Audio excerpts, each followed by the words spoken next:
Assalamualaikum warahmatullahi wabarakatuh. Puhaba Syedaralan Bandung. Selamat pagi bagi dodon Bandung yang ada di kawasan Aceh dan sekitarnya. Selamat bahagia untuk dodon yang tengah bekerja, yang tengah istirahat. Semoga dodon sehat dan Bandung.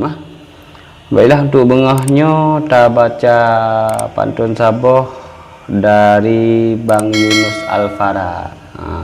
Pantun Bang Yunus Alfara yang berjudul Tan Guna Jalu. Yang berjudul Tan Guna Jalu. Semoga pantunnya terhibur untuk dodon Bandung sahabat beh.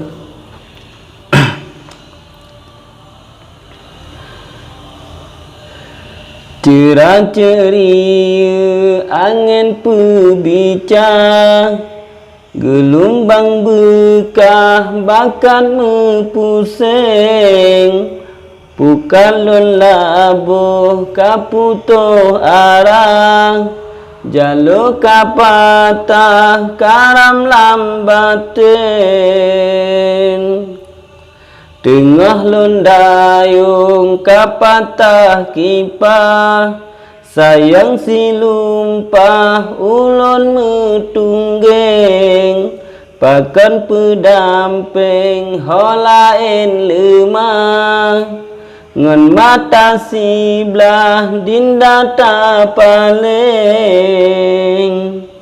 sayang senerok pateng jitehah, kok galon papa kapatah ganceng, segat ulon ro seretalon prang, mutalo kisah holain mereng, akan gejolak tepampang wajah, dalam urora hanjut ulon kem, bahkan yang lazim awai tak pegang, yoga menikah senang lam taen, tetapi ancur lam laut mira, oh lu menikah holain tawing, terasa tubuh kulit lon cerah-cerah,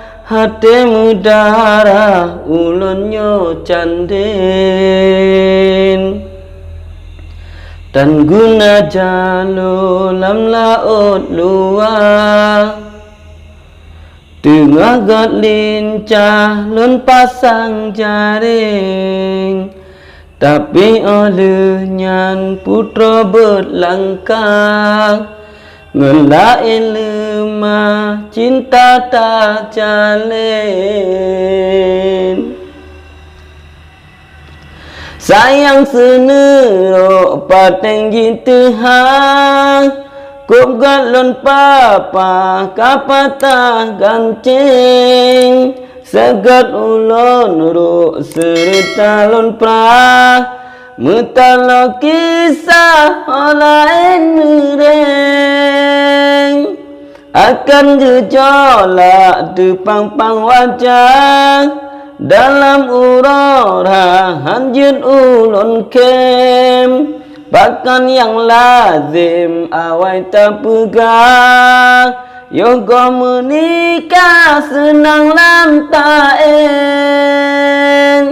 tetapi ancur lam laut mira, oh lu menikah holain tawing, terasa tubuh kulit lon cerah-cerah, hatam mudara ulonnya canden.